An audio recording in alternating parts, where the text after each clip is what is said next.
Madame, Monsieur, bonjour, bienvenue à tous. Voici les titres de votre journal. Visite de travail du ministre de l'Intérieur dans la wilaya d'El Taraf, au poste frontalier de Oumtbour. Nourdine Bedoui a inauguré la nouvelle extension permettant le traitement rapide des documents des touristes. Environnement, l'heure est à l'assainissement et le nettoyage des caves des immeubles de la capitale. C'est le début de la campagne pour un été sans moustiques. De l'art et de l'artisanat dans les rues de la capitale, l'avenue des Douches Mourad, théâtre d'une belle exposition durant cette saison estivale. Un reportage à suivre dans quelques instants. Tout d'abord, le président de la République, Abdelaziz Bouteflika, a adressé un message de félicitations à son homologue santo-méen, Evaristo do Espírito Santo Carvalho, à l'occasion de la célébration de la fête nationale de son pays, dans lequel il lui a renouvelé sa disponibilité à œuvrer avec lui au raffermissement des relations entre les deux pays. Le président du Conseil constitutionnel, Mourad Medelsi, participe ce jeudi à la rencontre scientifique internationale organisée par la Cour constitutionnelle de la principauté d'Andorre sur le thème « Les cours constitutionnels, une garantie pour des sociétés démocratiques qualitatives ». Le ministre des Affaires étrangères, Abdelkader Sahel, effectuera une visite officielle en République socialiste du Vietnam les 13 et 14 juillet courants à l'invitation de son homologue vietnamien Pham Binh Minh. Cette visite, Sahel permettra à cette occasion un message d'amitié et de considération du président de la République, Abdelaziz Bouteflika, à son homologue vietnamien Tan Dai Quang.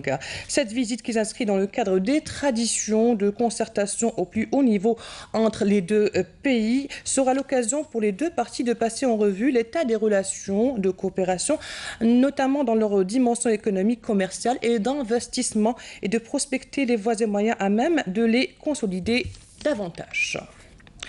Le ministre de l'Intérieur, des collectivités locales et de l'aménagement du territoire, Nourdine Bedoui, est en visite de travail et d'inspection dans la wilaya d'El Taraf, au poste frontalier de Oumtbour, qui s'étend sur un périmètre de 104 km. Nourdine Bedoui a suivi les explications sur le nouveau dispositif douanier mis en place durant cette saison estivale pour faciliter le déplacement des touristes, et ce avant de procéder à l'inauguration de la nouvelle extension dotée de nouvelles technologies permettant le traitement des documents en un temps réduit. Habitat a débuté aujourd'hui dans la capitale la deuxième étape de la 24e opération de relogement. Cette opération de relogement concernera 492 familles. 1 million de naissances par an en Algérie. Hier, c'était la journée mondiale de la population. Il s'agit là d'un boom démographique enregistré durant ces 30 dernières années qui donne réflexion. Certains spécialistes appellent à la régulation des naissances, d'autres plus optimistes encouragent la fécondité. Donc, quelle stratégie adopter? Voici les réponses dans ce reportage de Samia Bouaroura. L'Algérie a enregistré au cours de ces dernières années plus d'1 million de naissances par an, alors que ce chiffre était seulement de 580 000 au début des années 2000. Ces données statistiques nous montrent l'évolution de la population d'année en année. On ne parle pas d'une hausse de la fécondité, on parle d'une hausse de la natalité. C'est-à-dire, pour voir la natalité, il faudrait revoir un petit peu à l'historique et se rendre compte qu'il y a un effet du boom démographique qui a été enregistré voilà 30 ans. Donc c'est ces générations-là qui arrivent sur le marché matrimonial et qui font qu'il y a un peu plus de mariages, d'où plus d'enfants. De nombreux experts ont tiré la sonnette d'alarme et appellent à la régulation des naissances et à la planification familiale, une stratégie que le ministère de la Santé a décidé d'appliquer avec objectif de réduire la natalité à 2,1 enfants par femme d'ici 2035. Certains chercheurs, eux, rassurent et considèrent que l'encouragement de la fécondité devrait être positif.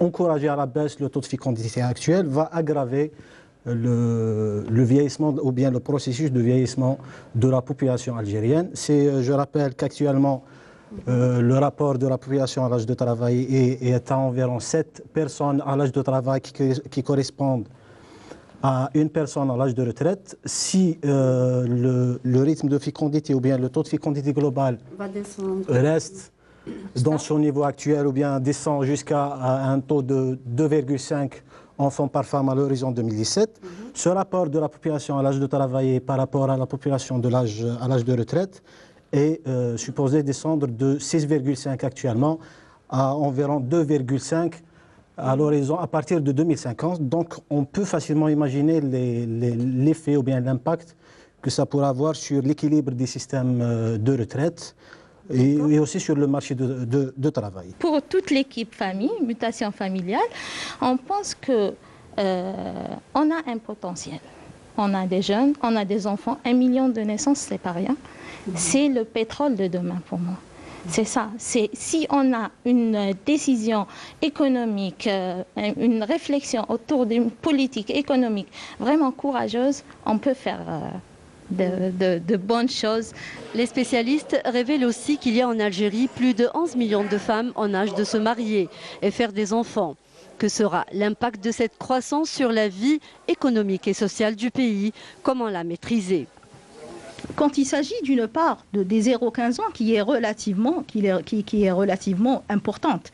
Donc là, ça appelle les différentes institutions à prendre en charge ce volume de population, donc en matière de vaccination, en matière de scolarité, en matière d'infrastructures, de loisirs, de crèches, dans ce sens. Donc ces statistiques-là, ils permettent d'éclairer les décideurs, d'éclairer les pouvoirs publics, d'éclairer les différents acteurs dans ces domaines-là, pour prendre en charge ces dimensions de la population et prendre en charge les besoins économiques et sociaux d'une manière générale. Une stratégie de contrôle de la croissance démographique est nécessaire aujourd'hui, tout en fournissant un meilleur service d'organisation familiale. Une campagne d'assainissement et de nettoyage des caves des immeubles de la capitale a été initiée par l'Assemblée populaire de la wilaya d'Alger. Cette campagne vise à éradiquer plusieurs points noirs. Les eaux stagnantes dans les caves, l'invasion de cafards et de moustiques, et ce pour un environnement sain. C'est Ben Saïdi. C'est au quotidien que les agents de l'entreprise d'hygiène et de protection de l'environnement d'Alger sillonnent les immeubles pour une opération de nettoyage et d'assainissement des caves à travers toute la wilaya d'Alger. Une opération qui intervient suite au constat fait au sujet de la dégradation de l'environnement au niveau de la commune d'Alger-Centre. C'est une bonne chose, d'autant qu'il y a une invasion de moustiques. Les agents de nettoyage viennent quotidiennement. Ils font du bon boulot, mais seuls, ils ne peuvent pas. Nous avons 6000 caves inondées. L'entreprise dispose de 59 équipes qui sortent quotidiennement. Mais nous rencontrons beaucoup de difficultés. Il y a beaucoup de caves fermées que nous n'arrivons pas à ouvrir.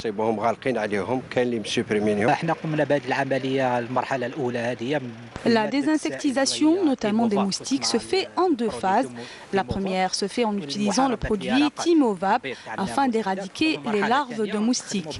La deuxième phase se fait en utilisant le produit insecticide pour se débarrasser des moustiques et cafards. Nous arrivons à nettoyer jusqu'à 37 caves par jour. Les caves des immeubles constituent de véritables nids à microbes, une menace pour les citoyens. Mais les produits utilisés pour la désinsectisation ne sont-ils pas nocifs pour la santé? Une fois que le produit arrive chez nous, nous faisons plusieurs tests. S'il ne provoque pas des allergies ou des irritations par exemple, c'est seulement à ce moment-là que nous l'autorisons à l'utilisation. Le travail de l'entreprise d'hygiène et de protection de l'environnement de la wilaya d'Alger se poursuit aussi le soir, notamment du côté de l'est d'Alger, une région connue pour sa grande prolifération en moustiques.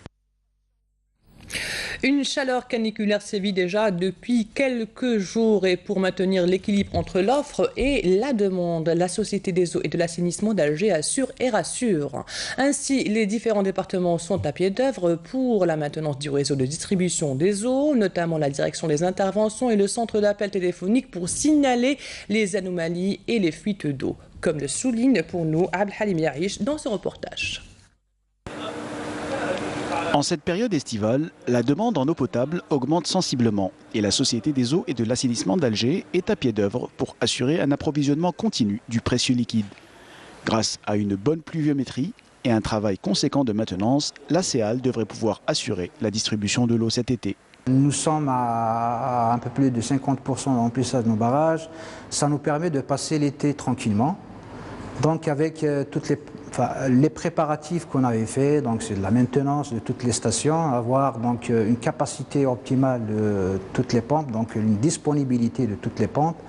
Nous avons encore fait beaucoup de travaux qui nous permettent de sécuriser donc la demande de pointe de l'été qui augmente de 20% par rapport à la moyenne annuelle. Les travaux de maintenance sur le réseau de distribution et sur les stations de pompage ont permis d'augmenter les quantités d'eau mobilisables et de réduire les fuites. On a fait un programme de réparation de fuites et on a réparé quand même plus d'une quinzaine de fuites et on a quand même récupéré un gain important en eau. Nous avons commencé à faire de la maintenance préventive sur les stations de pompage, notamment remplacement des pompes sur les stations de pompage et remplacement des pompes de forage, afin d'assurer un service continu pendant la saison estivale. C'est à partir du centre de télécontrôle que les opérateurs peuvent observer en temps réel les quantités d'eau disponibles et agir en conséquence. Cette gestion des flux permet donc de répondre à une demande de pointe qui nous permet d'anticiper un peu, notamment la nuit, pour remplir les ouvrages les plus stratégiques. Autre centre stratégique de la CEAL, la station de pompage de Garidi sur les hauteurs d'Alger. De nouvelles pompes ont été installées et les agents veillent à entretenir le réseau grâce à un équipement de pointe. 2 ans de ça, la décision de renouveler toutes les pompes et les moteurs a été prise. Donc ce qui a été fait, l'installation de ces groupes a été fait par les éléments de CEAL. C'est des pompes de 20 bars avec un débit de 1200 m3. Donc des moteurs de 970 kW. Donc il y a eu un changement de 5.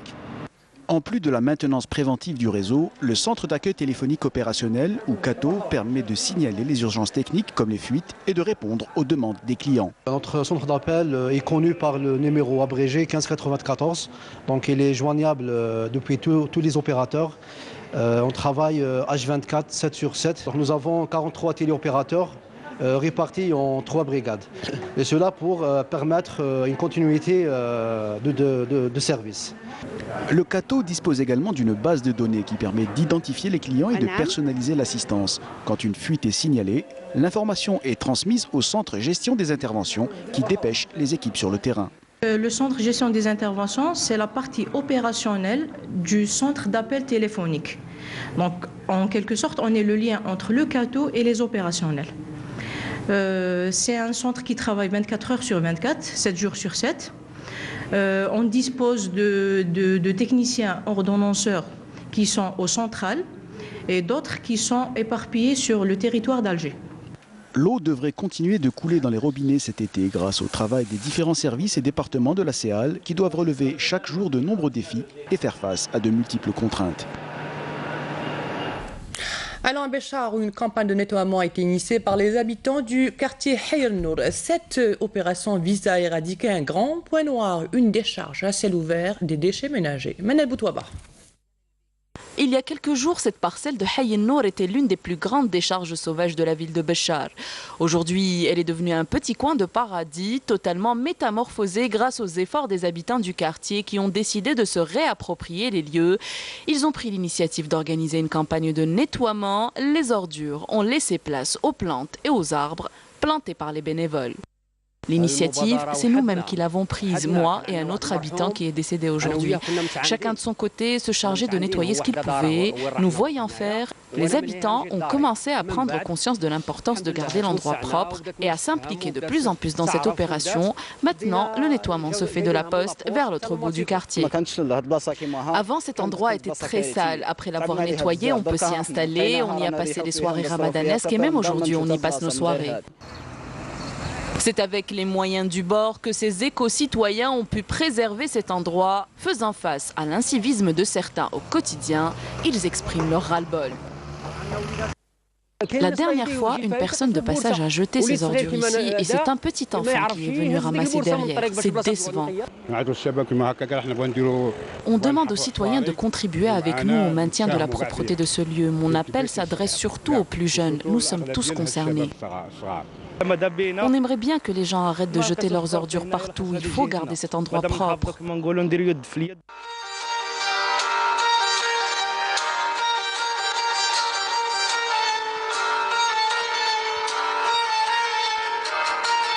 Ces bénévoles l'ont bien compris, chaque personne a des droits et des devoirs face à l'environnement dans lequel elle vit et qui garantit son existence, le droit de jouir d'un environnement sain et le devoir de ne pas le polluer.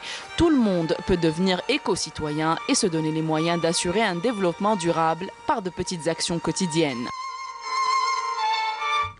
Une production agricole de qualité nécessite un label. Pour cela, le ministère de l'Agriculture veut créer un label pour les produits bio. Un label qui met l'accent sur les produits qui respectent la biodiversité et les méthodes traditionnelles de production liées à la culture montagnarde. Une équipe de la FAO a fait le déplacement sur les hauteurs de Djidjel. Sa mission, informer, former et orienter les agriculteurs. Voici le reportage de Naïma Loualish.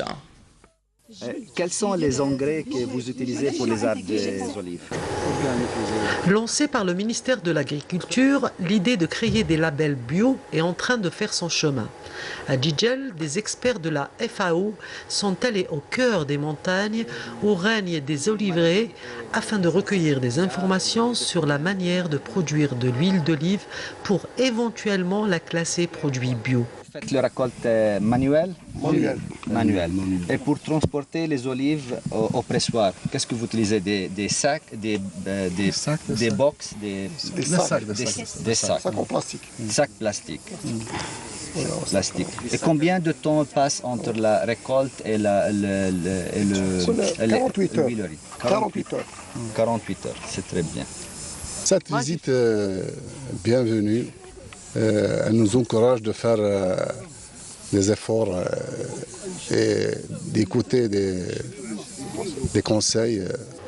Les experts de la FAO s'informent et en même temps forment les producteurs sur les principes à respecter depuis la cueillette, la trituration et jusqu'à la conservation d'une huile d'olive si elle doit être, selon les normes de la FAO, hissée sur le podium des labels bio. Ici, on produit un huile naturel, un huile spécial qu'on peut le vendre dans tout le monde, mais l'important de savoir l'histoire de cette huile. Il faut ajouter que c'est un système d'agriculture très coûteux, parce que ce n'est pas facile de produire un huile dans cette condition. Il est coûteux. Mon but est d'évaluer dans quelle région on peut produire l'huile biologique et après de faire des formations sur comment produire un huile biologique de bonne qualité. Le label bio, il va apporter à la population, donc il va valoriser la production d'huile d'olive au niveau de zones montagneuses. Pourquoi les zones montagneuses? Les zones montagneuses parce qu'il se trouve que les coûts de production, c'est les plus élevés, donc par rapport à la cueillette, par rapport au terrain, Donc le label bio va permettre de valoriser ces produits, l'huile d'olive, donc, et lui donner une plus-value au produit. Il faut donc conclure que même si le grain est naturel, l'huile qui en découle n'est pas forcément bio.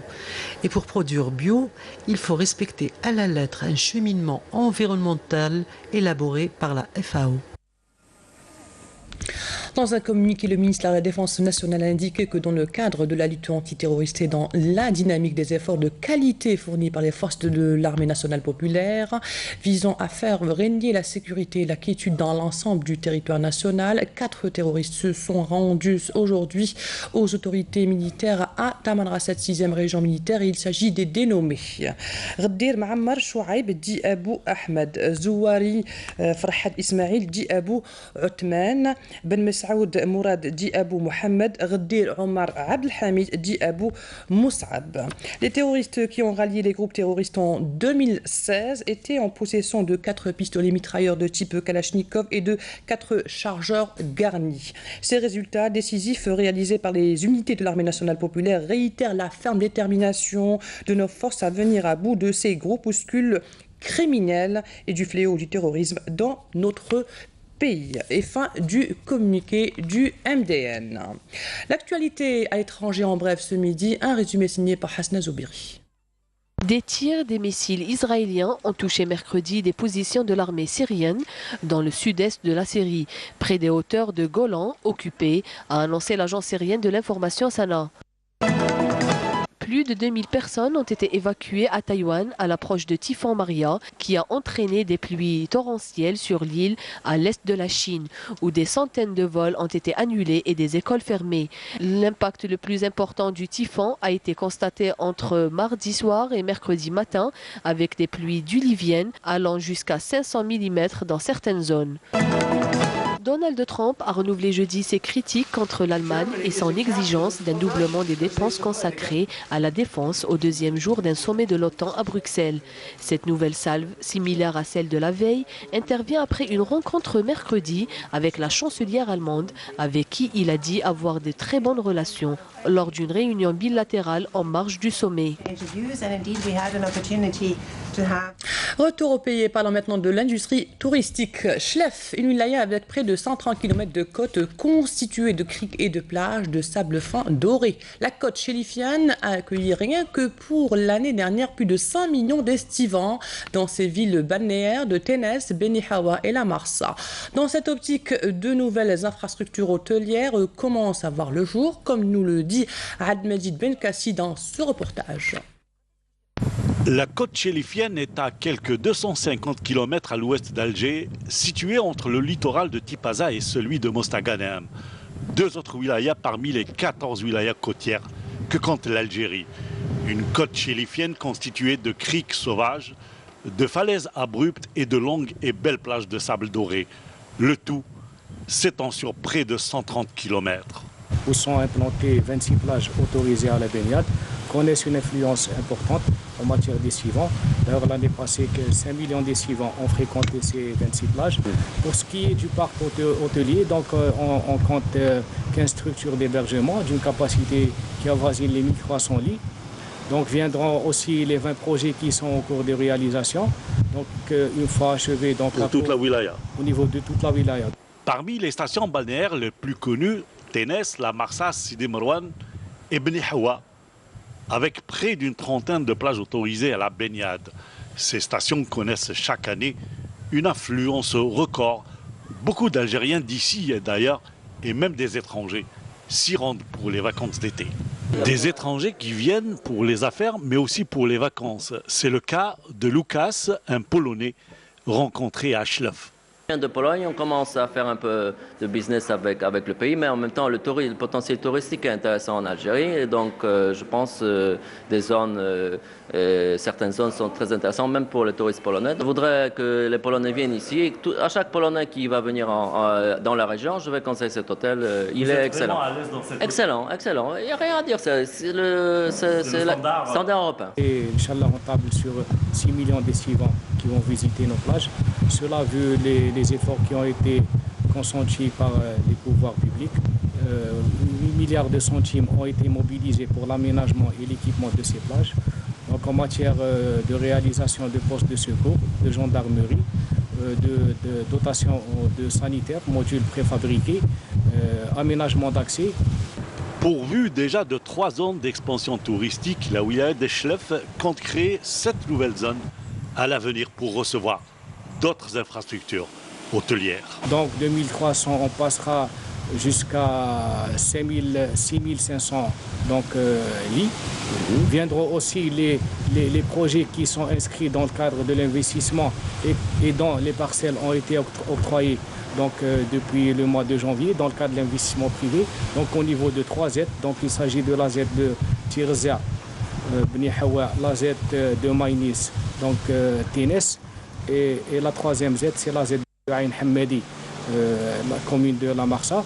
Donc quelques 7000 lits vont être réalisés. Donc c'est des Z balnéaires, donc pieds dans l'eau.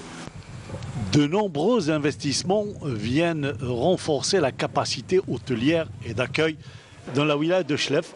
Et à la clé, bien sûr, il faudrait penser à la création d'emplois. Une capacité de 2 lits nous donne un poste d'emploi.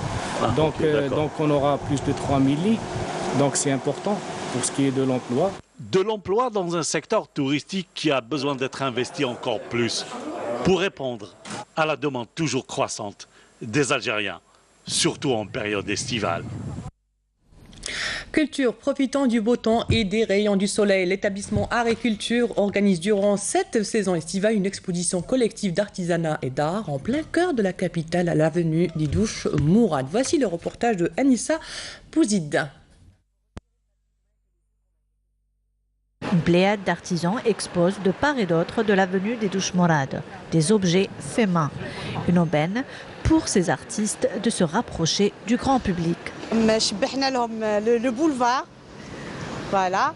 أنا نخدم le dessin sur verre. كيما راكم تشوفوا le produit تاعي tout est fait à la main au crayon. بعد كيبدا le remplissage, le cernage.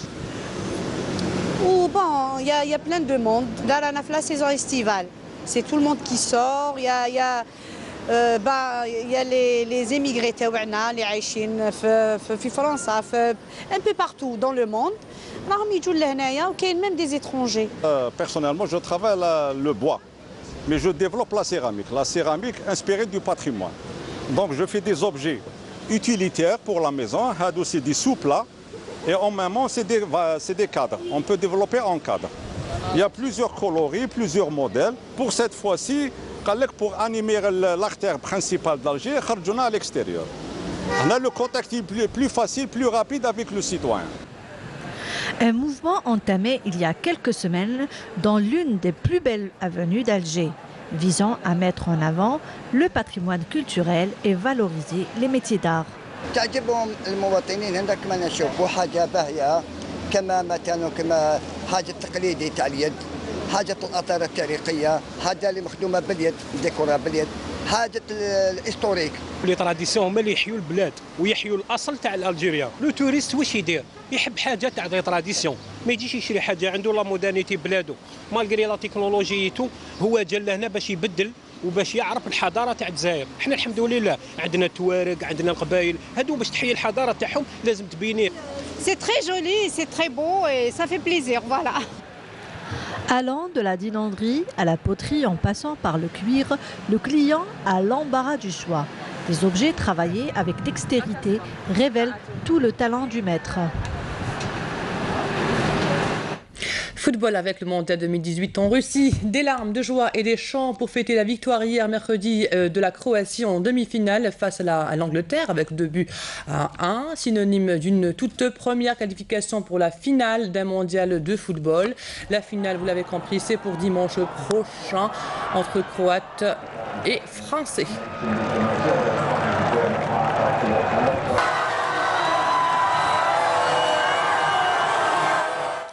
Et c'est la fin de cette édition préparée par la rédaction de Canal Algérie. Merci à vous de l'avoir suivi. Dans quelques instants, une prévision météo de Minab. L'information continue sur notre site entv.dz, sur YouTube Canal Algérie ou sur notre page Facebook. Bonne semaine, au revoir.